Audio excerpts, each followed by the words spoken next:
La plupart des gens disent de temps à autre « J'aimerais connaître la volonté de Dieu à mon égard dans cette situation particulière. » Une telle connaissance est-elle possible? Nous devrions d'abord nous demander « Dieu veut-il que nous connaissions sa volonté ?» La réponse est oui. Au sens le plus fondamental, c'est pour cela qu'il nous a donné sa parole, la Bible. De plus, l'obéissance repose sur la connaissance. Comment pouvons-nous lui obéir si nous ne savons pas ce qu'il veut que nous fassions? Paul a enseigné que nous pouvons discerner la volonté de Dieu.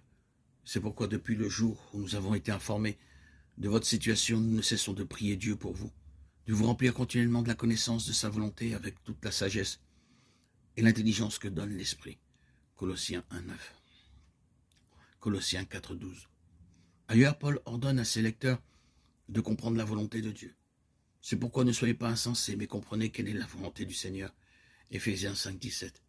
Et nous devons examiner et approuver quelle est la volonté de Dieu. Romains 12,2. Chercher à connaître la volonté de Dieu est une bonne quête. Pour connaître la volonté de Dieu, nous devrions lui demander la sagesse. Si quelqu'un d'entre vous manque de sagesse, qu'il la demande à Dieu, qui donne à tous simplement et sans reproche. Elle lui sera donnée. Jacques 1,5. La demande doit être faite avec foi, sans douter. Dieu arrange souvent, souverainement, les circonstances de telle manière qu'elles nous orientent dans une certaine direction. Dieu travaille en nous. Il travaille aussi autour de nous. Les circonstances peuvent être mal interprétées. Il faut donc être prudent et prier. Mais les événements peuvent en effet nous aider à confirmer et à nous guider dans la volonté de Dieu. Le Saint-Esprit conduit les enfants de Dieu qui cherchent à marcher dans sa volonté. Car ceux qui sont conduits par l'Esprit de Dieu sont enfants de Dieu. Romains 8,14. Le Saint-Esprit peut nous guider dans une direction particulière au fil des jours, des années, ou même des décennies pour nous préparer à ses desseins. Il a également doté chaque croyant d'un don spécifique. En général, si nous n'avons pas la paix à propos de quelque chose, nous ne devrions pas le faire. Cela ne signifie pas que nous n'aurons aucune inquiétude, mais nous aurons la confiance que nous avançons dans la direction choisie par Dieu, et un sentiment de paix, que nous entreprenons le chemin selon la direction de Dieu.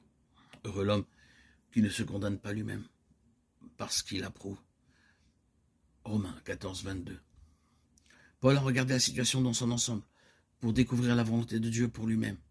Il a évalué les situations, les décisions en fonction de leur impact sur la proclamation et le ministère de l'Évangile, 1 Corinthiens 9, 19, 23. Et il nous donne ce principe. Quoi que vous fassiez en parole ou en œuvre, faites tout au nom du Seigneur. Jésus, en rendant par lui des actions de grâce à Dieu le Père. Colossiens 3, 17. Considérer la situation à la lumière du caractère de Dieu et de son plan global peut apporter de la clarté. Cette décision honorera-t-elle Dieu ou attristera-t-elle son cœur? Dieu ne nous montre pas sa volonté comme un exercice académique ou pour satisfaire notre curiosité. Il nous montre sa volonté afin que nous puissions la faire. Jacques 1, 22 dit « Ne vous contentez pas d'écouter la parole et ainsi vous vous tromperez vous-même. Mettez-la en pratique. »